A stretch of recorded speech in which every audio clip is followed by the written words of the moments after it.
Prezident İlham Əliyevin 2016-cı il 21 aprel tarixli sərəncamı ilə 25 aprel tarixi artıq 10 ildir ki, ölkəmizdə sahibkarlar günü kimi qeyd olunur. Hazırda özəl sektorun ümumi daxili məhsuldakı payı 83%, məşğulluqda isə 78,6%-dir. Biznes subyektlərinin bölgüsünə əsasən ölkə sahibkarlarının 99,7%-ni mikro, kiçik və orta sahibkarlar, 0,3%-ni isə iri sahibkarlar təşkil edir. Bu il yanvarın 1-nə olan məlumata görə Azərbaycanda 1,4 milyondan çox fərdi sahibkar qeydiyyata alınıb. Hazırda 212 mindən çox hüquqi şəxs statusuna malik sahibkarlıq subyekti fəaliyyət göstərir ki, bu da əvvəlki illərlə müqayisədə 7,1% artım deməkdir. Bundan başqa İqtisadiyyat Nazirliyi yanında İqtisadi Zonaların İnkişaf Agentliyinin idarəçiliyində olan ölkənin müxtəlif bölgələrində yerləşən sənaye zonalarında investisiya portfeli 1 milyard manatdan çox 96 sahibkarlıq subyektinə rezidentlik statusu verilib.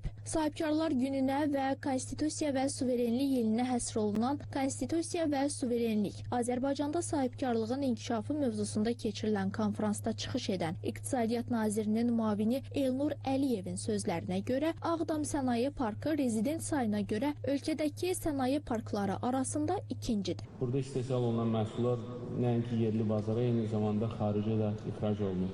Son 5 ildə qeyri-neft qaz sektoru real olaraq 26%, qeyri-neft qaz sənayesində yaradılmış əlavə dəyər isə 1,5 dəfə artıb. Sənaye müəssisələri və bu sahədə fəaliyyət göstərən fərdi sahibkarlar tərəfindən bu ilin birinci rübündə 15,8 milyard manatlıq sənaye məhsulu istehsal edilir.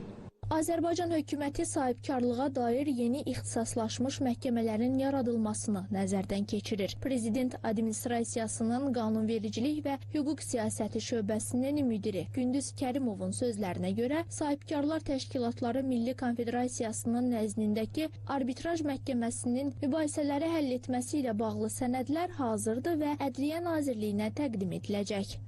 Xüsusilə pandemiyadan sonra inzibati orqanlarla sahibkarlar arasında mübahisələrin sayı artmışdır.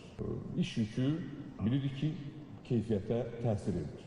Və bununla bağlı ixtisaslaşmış məhkəmələrin yaradılması nəzərdən keçirilir. Statistika göstərir ki, inzibati məhkəmələrdə işlərin hardasa 40%-ı vergi, sosial ödənişlər və ya ona oxşar mübahisələr, gömrük mübahisələri təşkil edir və bunun yükünün azaldılması üçün ola bilər ki, yeni bir ixtisaslaşmış vergi, sosial ödənişlər, gömrük məsələsi məhkəməsinin yaradılması nəzərdən keçirilə bilər.